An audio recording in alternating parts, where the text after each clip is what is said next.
وَلَقَدْ رَآهُ نَزْلَةً أُخْرَى عِندَ سِدْرَةِ الْمُنتَہَىٰ، وہ جو بیری کا درخت ہے جو انتہا ہے مخلوقات اس سے آگے نہیں جا سکتے۔ اِذْ يَغْشَى السِّدْرَةَ مَا يَغْشَىٰ مَا زَاغَ الْبَصَرُ وَمَا طَغَىٰ، اور جب کہ اس بیری کے درخت کو ڈھانپے ہوئے تھا جو ڈھانپے ہوئے تھا، تم نہیں سمجھ سکتے کیا ڈھانپے ہوئے تھا، وہ تجلیات باری تعالیٰ، تم اس کا اندازہ نہیں کر سکتے، تمہاری زبان میں کوئی لفظ نہیں ہے جو اس کی تعبیر کر سکے۔ اِذْ يَغْشَى السِّدْرَةَ مَا يَغْشَىٰ، دیکھیے کس قدر اس کو مبہم رکھا گیا، جبکہ ڈھانپے ہوئے تھا بیری کو جو ڈھانپے ہوئے تھا، تم نہیں جان سکتے جو ڈھانپے ہوئے۔ اللہ کی تجلیات ذاتیہ، خصوصی تجلیات اس بیری کے درخت کے اوپر پڑ رہی تھی۔ لَقَدْ رَأَىٰ مِنْ آیَاتِ رَبِّهِ الْكُبْرَىٰ مَا زَاغَ الْبَصَرُ وَمَا طَغَىٰ۔ اس آیت کا مفہوم تو میں علامہ اقبال کے ایک شعر کے بغیر نہیں سمجھ پایا تھا۔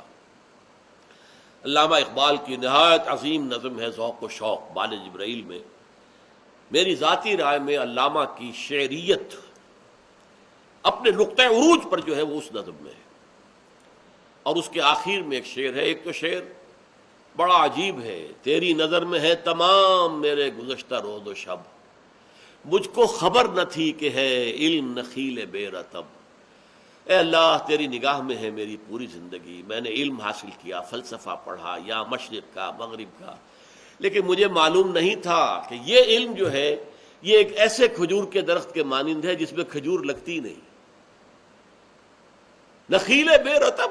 مجھے تو اس علم سے کچھ حاصل نہیں ہوا، مجھے یقین حاصل نہیں ہوا، مجھے تیری معرفت حاصل نہیں ہوئی۔ خرد کی گتھیاں سلجھا چکا میں، میرے مولا مجھے صاحب جنوں کر۔ اے اللہ بن عقلی گتھیوں کو تو جو بھی تھا میں سلجھا چکا، اب مجھے میرے اندر جنون پیدا کر دے، عشق پیدا کر دے، عشق کی دیوانگی پیدا کر دے۔ پھر جو شعر آتا ہے، عین وصال میں مجھے حوصلہ نظر نہ تھا، گرچہ بہانہ جو رہی میری نگاہ بے ادب۔ عین جب اللہ تعالیٰ کے ساتھ میرا قرب اتنا ہو گیا تھا کہ عین وصال جسے میں کہہ رہا ہوں، عین وصال، اس میں بھی مجھے نگاہ کرنے کا، دیکھنے کا حوصلہ نہیں تھا، میری آنکھ میں اتنی تاب نہیں تھی، توانائی نہیں تھی کہ میں تجلیات خداوندی کا مشاہدہ کر سکوں۔ گرچہ بہانہ جو رہی میری نگاہ بے ادب، اگرچہ میں بے ادب ہوں، میری نگاہ چراتی رہی کسی طریقے سے، بہانے کرتی رہی کہ کچھ نہ کچھ جھلک دیکھ لوں، لیکن تاب نہیں تھی، ہمت نہیں تھی۔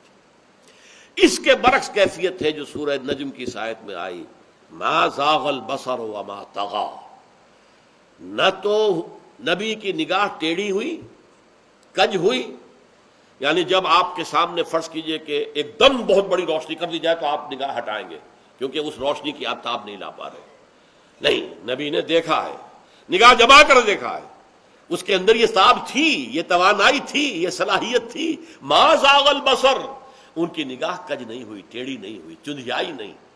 ما زاغ البصر وما طغیٰ، وہ حد سے آگے بڑھی بھی نہیں، ادب کے اندر رہی، حد ادب سے تجاوز نہیں کیا۔ اب یہ دیکھیے دونوں کیفیات اس کے برعکس ہیں۔